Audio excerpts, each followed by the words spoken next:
Hi, welcome to the channel. Today we're going to be talking about Liverpool and Arsenal transfer rumours, what's happening in the marketplace with regards to them, and obviously all the latest news.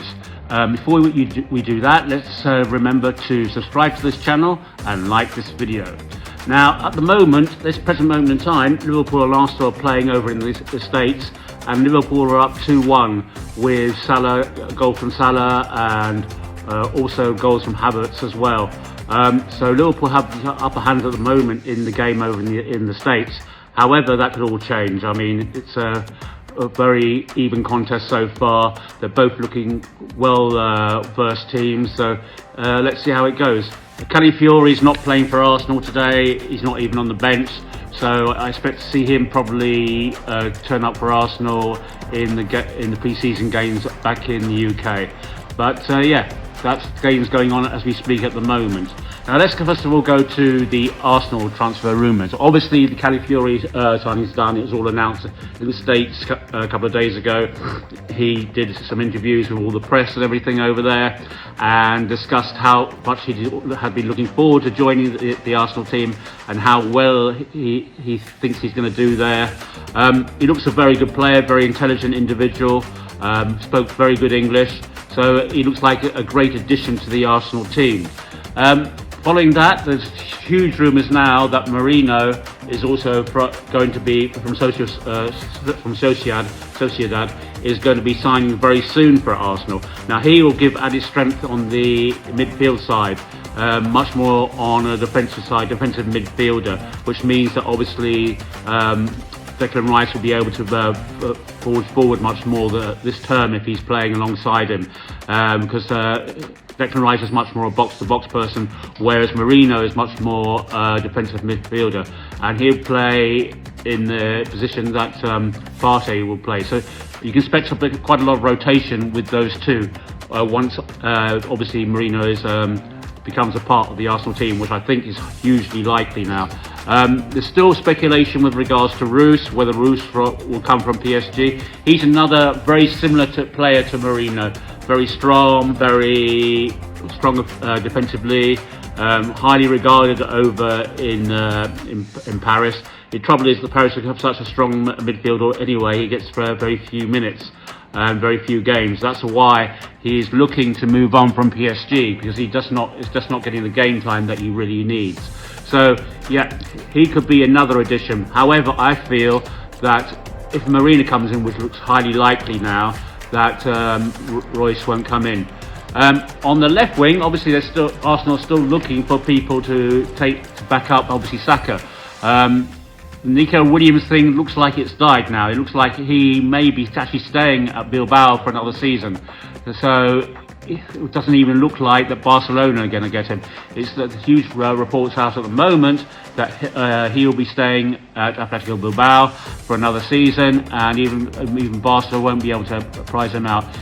If he does move at all, I personally think it will be just to Barcelona. I do not see Nico Williams coming to Arsenal. I don't think they have the pull power against Barcelona for it, because Nico Williams has always indicated if he was going to move anywhere, it was going to Barcelona. So I think that's where Nico Williams will end if he actually does move. However, as I said, it looks just like he's not going to go any further. He's going to stay in Bilbao for another year, and probably next year he'll move on. Well, let's wait and see what happens with regards to that. That, in my view, opens the door for someone like Neto from Wolves coming. He's a great player from Wolves and would be an ideal candidate as replacement, as backup for Saka. Obviously, he has an injury record, but whenever he's playing, he's superb on the left wing. He's really good on left and right wing. Sorry, both wings. He's very good. He is a very diverse, forward-thinking player, very talented, a lot of flair, and he'll be ideal for the Arsenal setup.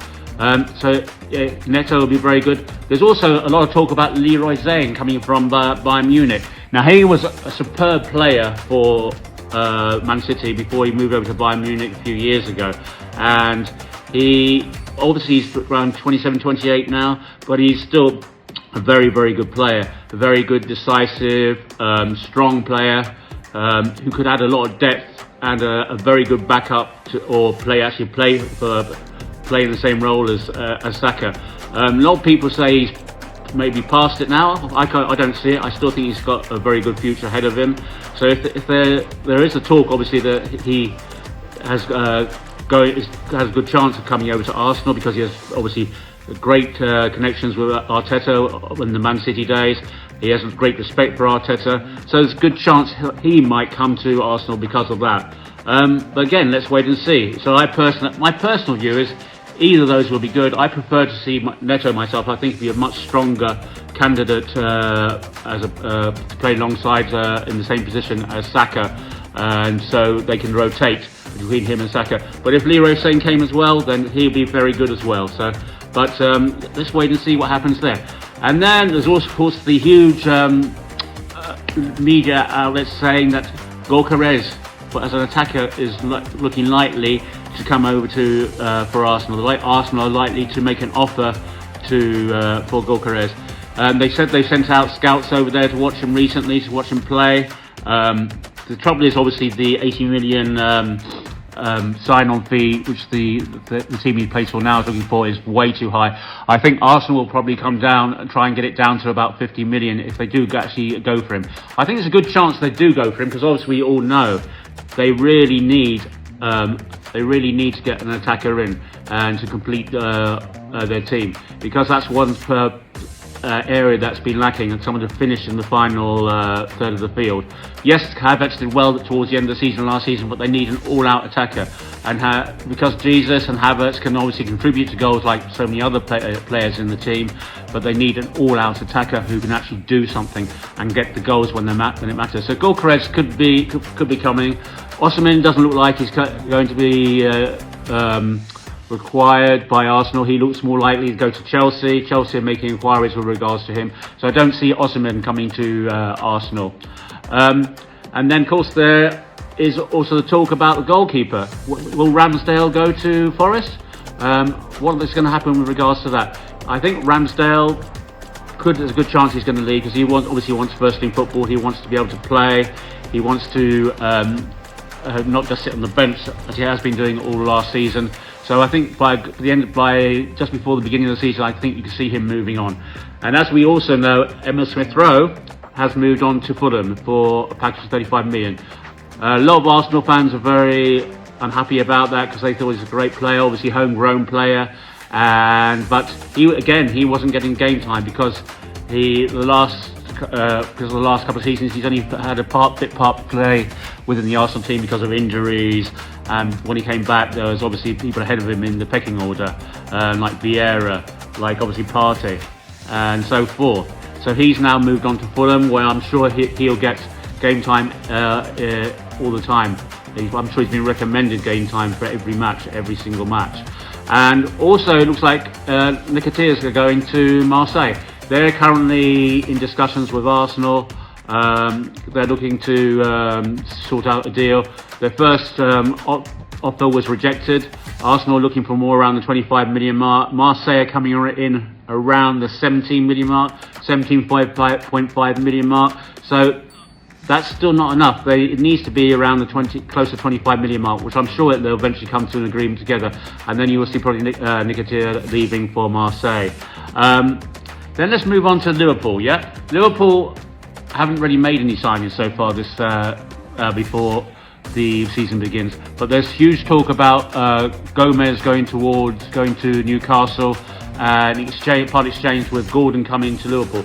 Now, Gordon's been all the talk that Gordon has really wanted to move on from Newcastle and become a Liverpool player. He's looking very much to either to go to Liverpool. This is his preferred destination, but there's even talk of him going to Man United.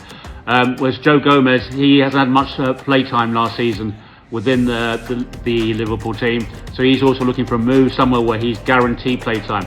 Now, if he moves in the opposite direction to Newcastle, he should get a good play time, because he is a quality player, and he should be no reason why he should not get play time in Newcastle. Whereas obviously there's a lot of competition within the defence at Liverpool. And Gordon, he's just looking to move on to. He's looking for Champions League football, I think, and play for a bigger team. He's very keen on the Liverpool move, very keen to move over to there and show how good he can be. Because after all, last season he was one of the outstanding players at Newcastle. He played really well. He got some very important goals for Newcastle. He's a very direct attacker. He's able to split defences very easily. He's passing the ball into the box is very good as well. So he has got a lot of assists with regards to his playing capacity. So all in all, he's a very good player as well, and I think he'll do very well if he went to Liverpool. But let's see. He could still stay at Newcastle, and then it will be all the same. Anyway, that's my coverage of the Arsenal-Liverpool rumours and transfers. If you have any comments, please leave your comments and or even questions below, and we'll speak to you soon. Goodbye.